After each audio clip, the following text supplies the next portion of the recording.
The first person who's going to give us a little presentation is going to be Jason Dunbar. HR 4065 is the initiative that we have in place in Washington, D.C. On a federal level for deferred importation. Those of you that have been following this, it's been pretty well publicized through the association for the 4 years that we've been working on it. And without stealing his thunder, I'll let Jason come up and tell us what it's about, where it's going, and what's happening. Thank you, Paul. Thank you, buddy. All right, thanks. As Paul said, this has been very well publicized, but and he asked me yesterday if I'd give you guys some insight as to exactly where we are today with this. And I'd like to say the quote, and I love a good Churchill quote, but democracy, it is clearly the worst form of government with the exception of every other one. And there's a reason for it. It's slow and it's expensive. I would love a benevolent dictator to come up with a bayonet and just make this happen, but unless I'm the dictator, we don't want that to happen. So where this all started, I'll give a little background. U.S. boats go into other waters and they can ask for permission to cruise, go around their coast, the Côte d'Azur. If they decide to sell the boat and the boat sells, VAT or duty is paid at the time of the sale. The difference between us and them, when they come to our waters,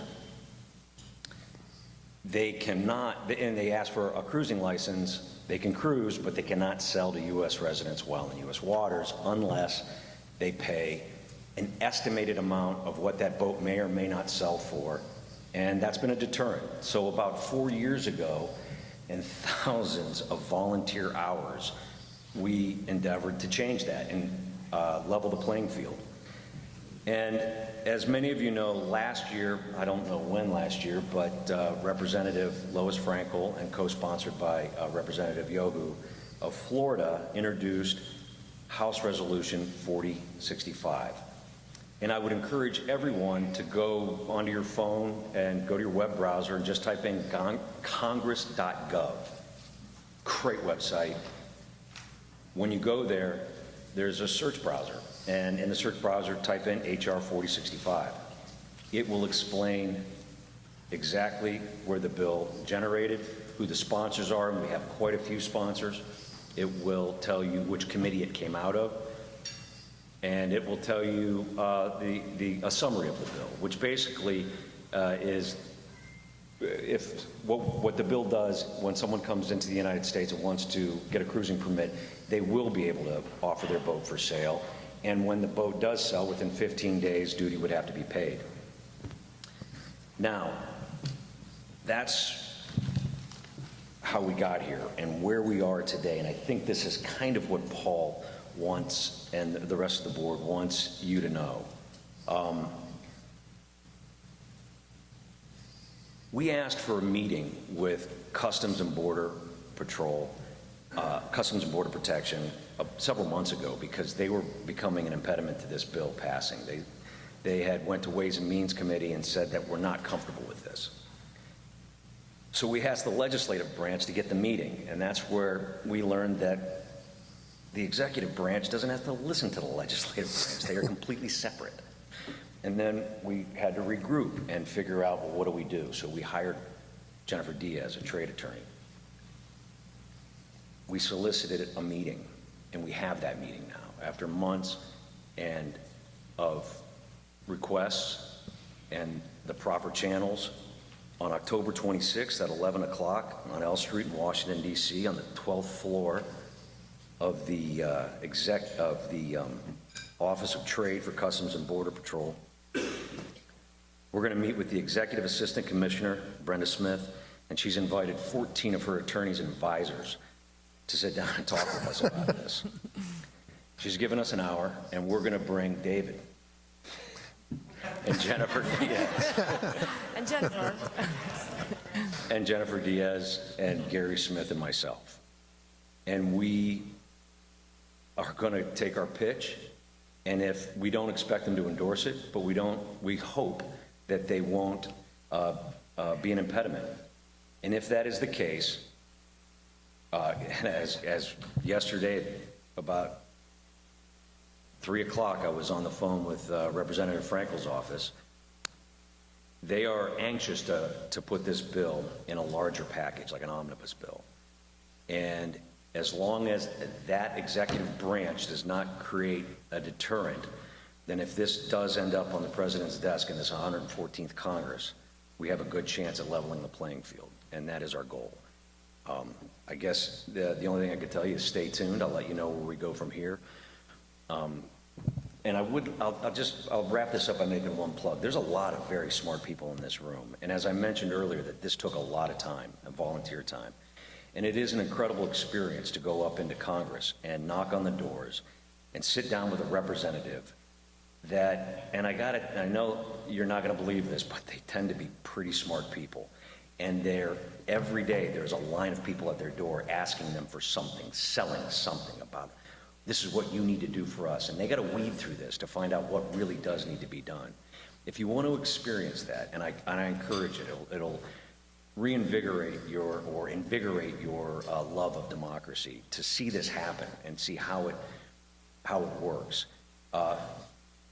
Volunteer, get involved with the FYBA and do it. Run for the board. Get involved with the political affairs committee. It's something you should do. And the women in this room and the men in this room, I can't encourage it enough. I really think you should do it because I know I'm burned out and I want to go make a living. So I'm looking forward for the next person to come in. Thanks, Jason.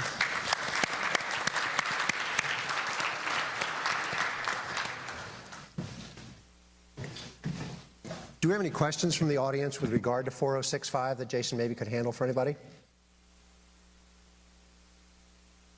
All right, we got a pretty good handle on it. Another issue that we're dealing with here of late is cruising permits, as Jason mentioned. Red flag states, friendly countries to the U.S.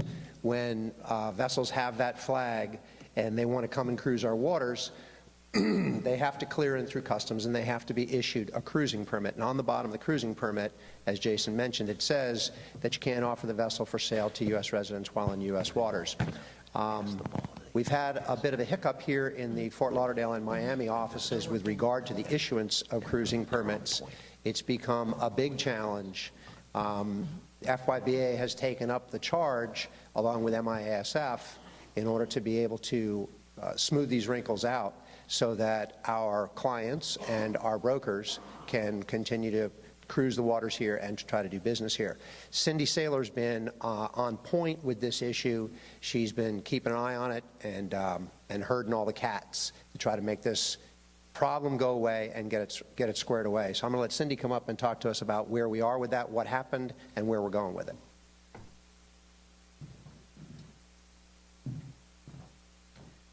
Okay, so back in June, I was approached by two members who called me to let me know that there was a problem, and they were trying to bring these boats in to get the listing, offer them for sale, maybe have some refit work done on them, and they were being denied a cruising license when they got to the Port Everglades.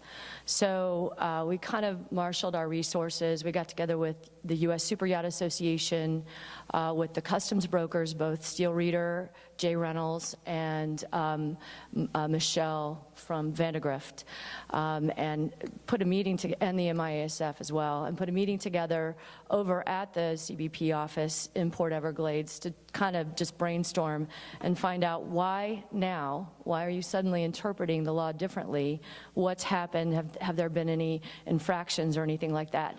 And apparently what's going on is they have a new database, it's called ICE, and every boat that comes in that applies for a cruising license, they enter this data into this ICE database, and one of the questions that they ask is this boat going to be offered for sale or charter while it's here? And if regardless of what they say on the form, the CBP then goes back and looks on the digital websites like Yacht World or Charter Index or whatever it is that they're looking for to see if the boat is or has ever been listed for sale.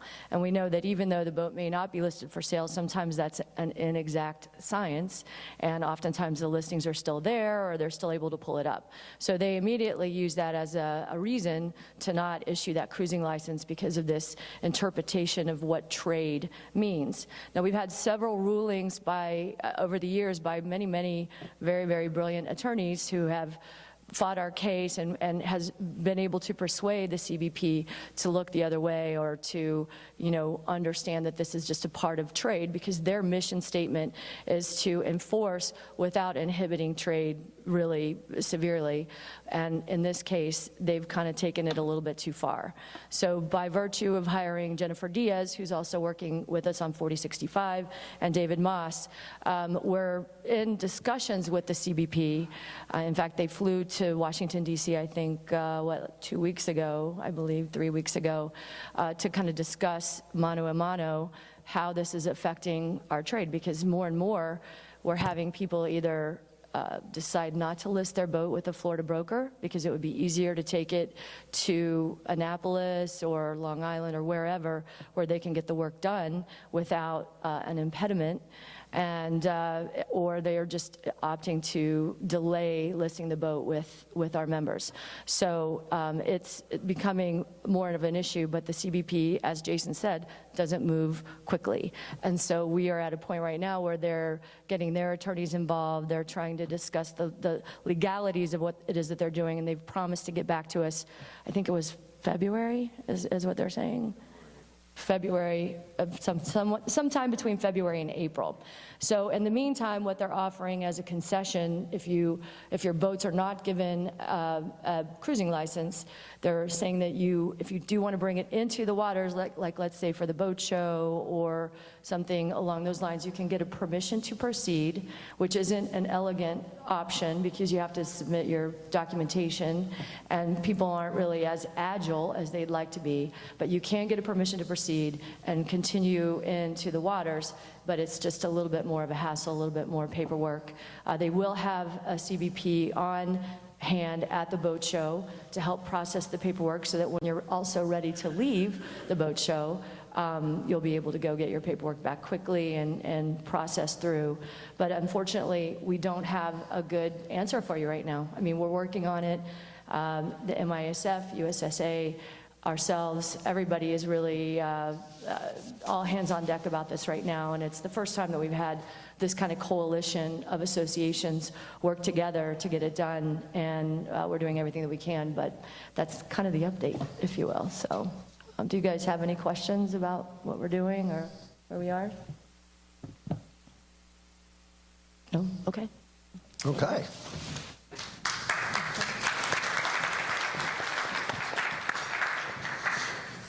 We have to get some more coffee going here if we're going to get some questions cooking.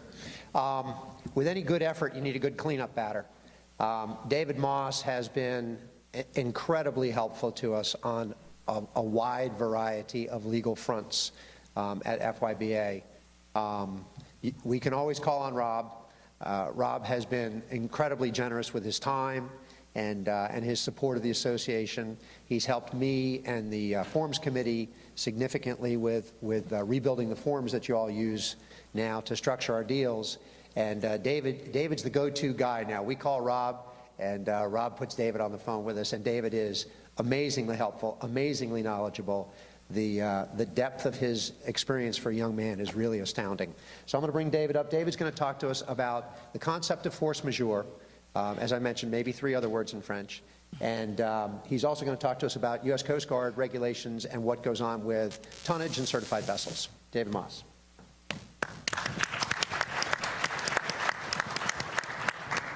So before I get to force majeure, I just want to say something briefly about the issue with cruising licenses, because while we're waiting on CBP for a response on that, I want to make sure everyone understands the issue. And I wrote about this for Compass, but I'll just briefly explain the background. Cruising licenses enable foreign flag vessels to move freely within the United States without having to obtain a permit to proceed between ports. It has nothing to do with the yacht's duty paid status. As you know, you can have a foreign flag yacht that is duty paid. You can also have a U.S. documented yacht that is not duty paid. So again, a cruising license it's only tied to the yacht's foreign flag status. It has nothing to do with duty. And the statute that authorizes that is about 100 years old. 1981, Customs discovered that a lot of people thought that if you had a non-duty paid yacht that was here under a cruising license, that meant that you could offer it for sale or charter. And that was a confusion that had come about. And so they amended the text of the cruising license to include this little warning at the bottom we're all familiar with. about not available for sale or charter to U.S. residents in U.S. waters. And a warning that if you offer it for sale or charter to U.S. residents, that you would be liable for paying duty. Now, at the time, various people said, well, you know, that's not always true. Some of these foreign flag yachts, they come in and they're duty paid. So this warning may be true in many or even most cases, but not all. And Customs said, yes, we understand that, but this is just a general statement. Now, 35 years later, Customs has apparently forgotten why they added it to the text of the cruising license and has decided that that applies now to all yachts, regardless of duty status, which means even if you've already paid duty on a yacht, you brought it in, you want to offer it for sale or charter, that means you can't get a cruising license. I don't know why they decided to do that. I can tell you that when I sort of looked at the legal side of it, I don't think it's a really defensible position, but hopefully we'll get that resolved. And again, if that's something you want to know more about the background of, I wrote about it in Compass, I think, a couple issues back. So force majeure, moving on to force majeure. Force majeure, I have the definition from Black's Law Dictionary. And force majeure is an event or effect that can be neither anticipated nor controlled, especially an unexpected event that prevents someone from doing or completing something that he or she had agreed or officially planned to do. The term includes both acts of nature, for example, floods and hurricanes, and acts of people, for example, strikes, riots, strikes, and wars. Now, that definition has two components that are important. It's an event that can be neither anticipated nor controlled. So it's something that happens, whether as a result of nature or something that someone does, that the parties, when they made an agreement, could not have expected, could not have foreseen, planned for, made arrangements for, and it's something that's beyond their control. So it's not directly within their power to make it happen or not happen, and they can't cause someone else to make it happen or not happen. And a force majeure clause in a contract is basically a provision that says, in the event of a force majeure event, something that we couldn't have expected that's beyond our control, neither party will be in default if they can't perform their obligations. So, for example, if we sign a purchase and sale agreement with a certain closing date, and at the time we sign the agreement, there's no hurricane on the horizon, but sure enough, once you get closer to that date, there's a hurricane bearing down and we can't close at the agreed place and time, a force majeure provision is going to ensure that the seller isn't in default because he's unable to deliver the vessel at the agreed place and time. And so the provision in the purchase and sale agreement, which actually includes a more specific definition of what events constitute force majeure, says that either party, this is in the purchase and sale agreement for brokerage vessel, the FIBA form, either party's obligation to perform will be suspended to the extent required to accommodate unforeseeable events beyond that party's reasonable control. And those events include acts of God, acts of terrorism, strikes, lockouts, riots, acts of war, fire, communication line failures, computer viruses, power failures, accidents, tropical storms, hurricanes, earthquakes, and other natural disasters. So again, if this is something that the parties at the time they made the contract could not have foreseen, and it's something that's beyond their control, that means that neither party is responsible if it prevents them from doing what they agreed. Now, you may ask, what if it's something that continues for a long period of time? How long do you have to wait around until this event passes before you can walk away from the contract? And according to the purchase and sale agreement, the answer is 30 days. After 30 days, if the event is still preventing the parties from performing their obligations, either party can walk away from the contract.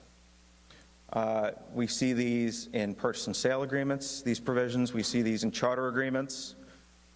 We see these also in new build agreements. Many times you have an agreed delivery date for new construction, and that delivery date will be postponed automatically for events of force majeure. And in fact, those are often the most heavily negotiated provisions in a new construction contract because the builder wants to be sure they have enough time to build the boat, but the owner doesn't want to give the builder the opportunity to take advantage of anything that happens to get a delay in the delivery date. So the key, I think, is to read the force majeure provision, to understand, to be as specific as possible if you're ever in a position where you're negotiating or drafting one of these provisions. List as many things as you can think of that you think reasonably should allow a party to avoid performing. And then if you ever find yourself in a situation where you or somebody you're on a deal with has to take advantage of one of these provisions, just read it. The truth is that there's no universally accepted definition of force majeure that courts apply. They will look at what the parties agreed to, and that's just the text of the agreement.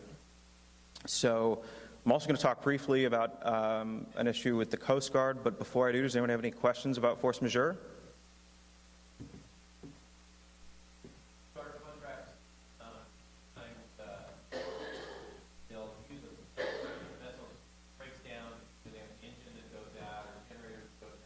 Or in some cases, the boat's delayed in the yard period, and there's a claim that force majeure. They try to enforce the force majeure. What do you feel? What's your opinion on breakdown, yard late boats coming out of the yard? Well, often those sorts of things are within the owner's control to some extent. It's a breakdown as a result of faulty maintenance, for example. That's something that's within the owner's control. That's not an act of God. Oftentimes in charter agreements, there will be separate provisions for force majeure events and then for breakdown or disablement.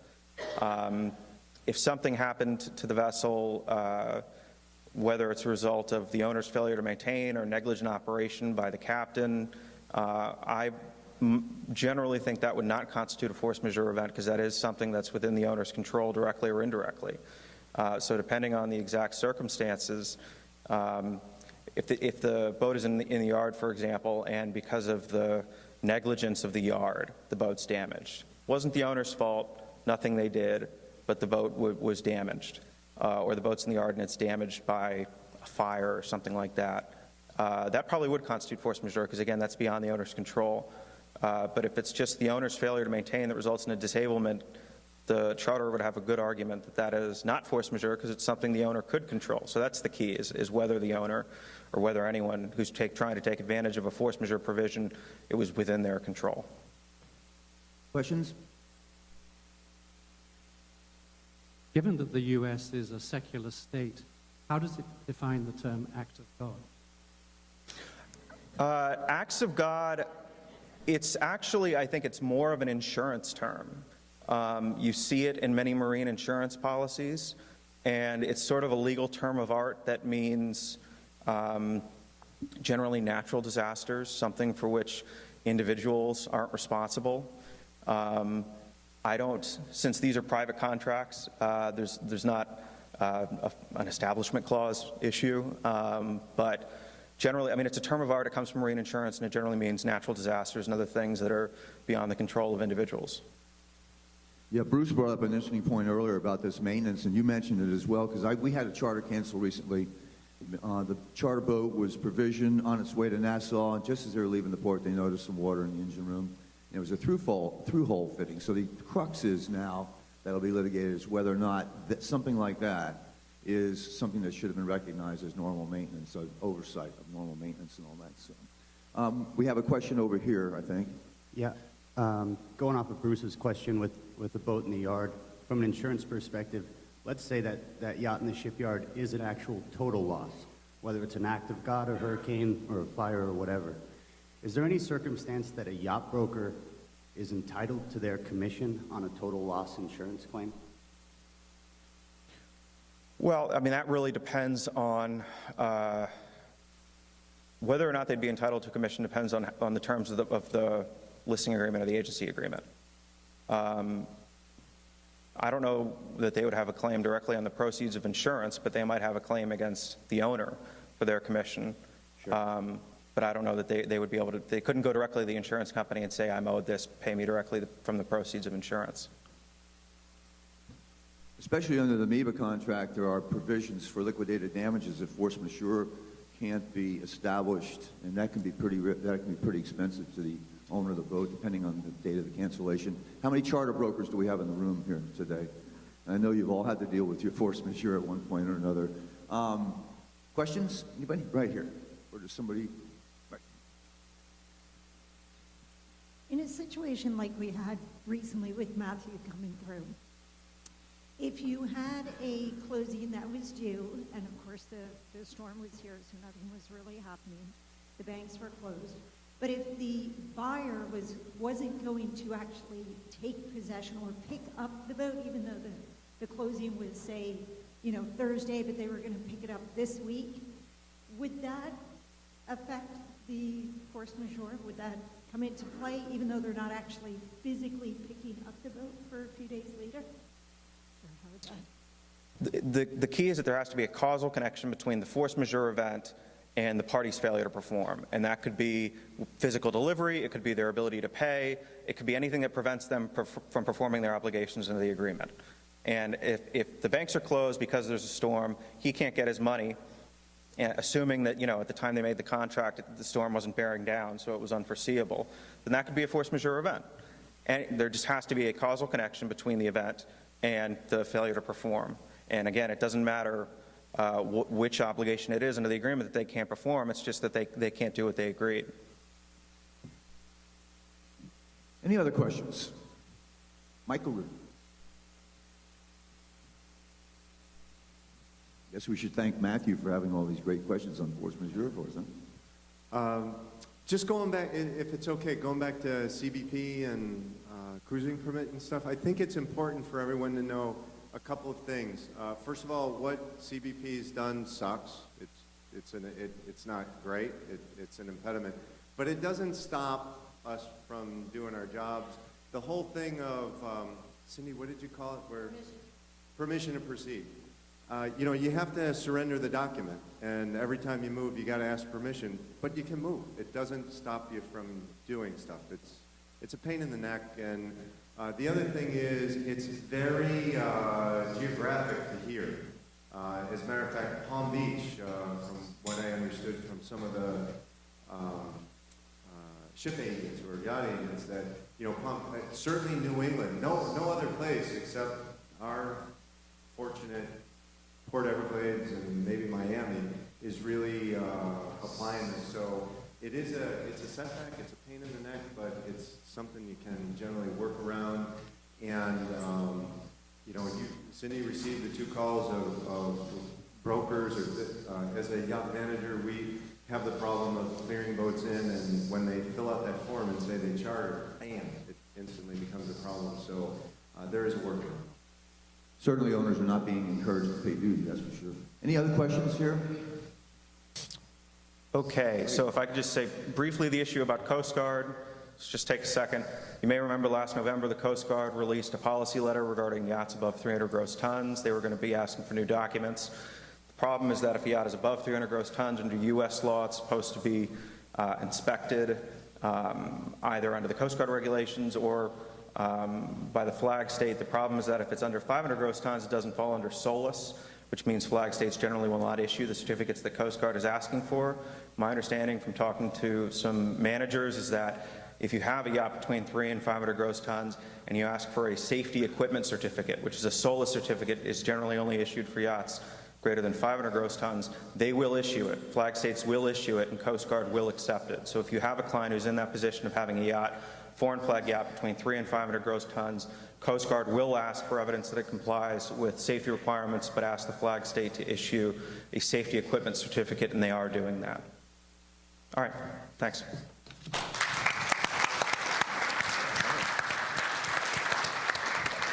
Thank you, David. Thanks.